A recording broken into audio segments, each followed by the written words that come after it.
decided the last time that we'll be going to Sierra Leone. God made it possible. We got the funds, and now we're in Sierra Leone.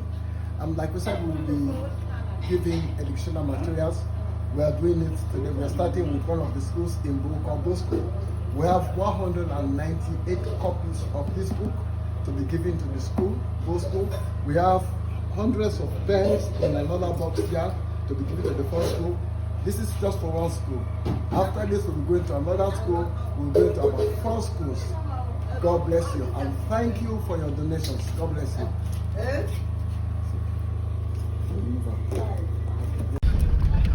In addition to the books that we're giving to Bosco, we also bought a football for them, as we agreed that will also help in sport. And we also bought a football pump. So, like I said, this is the first, the books, the ball, football, and the pump. God bless you, and thank you for all your donations. God bless you.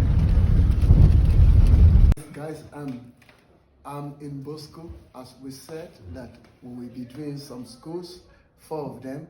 I'm in the first school, Bosco, and interestingly, the principal is my in-law.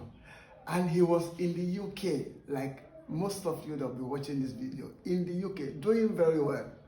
But he took a step. I'm still trying to comprehend how did he do it. So I'll be asking him, why did he come? Why did he leave his good job as a teacher in the UK to Sierra Leone, to Bosco? It's one of the best schools in the country. So please, could you tell us, why did you come? Well, one of the things that brought me is the love for my country. And considering the level of education that we acquired before we left this country, and where that level is right now, we will all agree that the standard of education has deteriorated to a point where even postgraduate students cannot really communicate effectively in writing or in academic work. So I just thought that that drive to turn things right, to make a big contribution to the change in education in this country, that is what brought me back home. You know, and fortunately, I am in a school which is one of the echelons of learning in this country. And personally, I grew up in this school, and I have a strong affinity with this school. So apparently, again, the standard of the school were going so bad that someone needs to step up and make a change. And that is the sacrifice I'm making for my country and my school. Wow. So that's so good, fantastic. What will you, because we're thinking that it's time for Africa to rise and shine, honestly. And like we said, we are not only going to use the gospel preaching, we're also going to get to the minds of people for a change. Sir, what would you say to those in the diaspora, people who are doctors, who are lawyers, professionals in the diaspora about Sierra Leone? Not only Sierra Leoneans, but might be interested in coming to Africa. What would you say to them?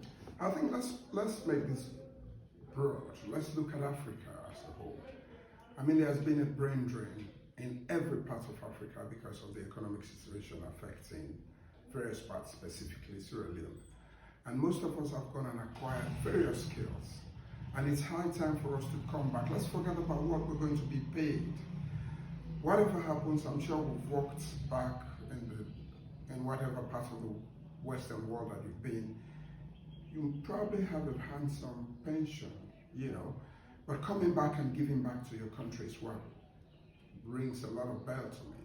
Because at the end of the day, if we don't come now and support and develop the younger generation that we have consider the whole world.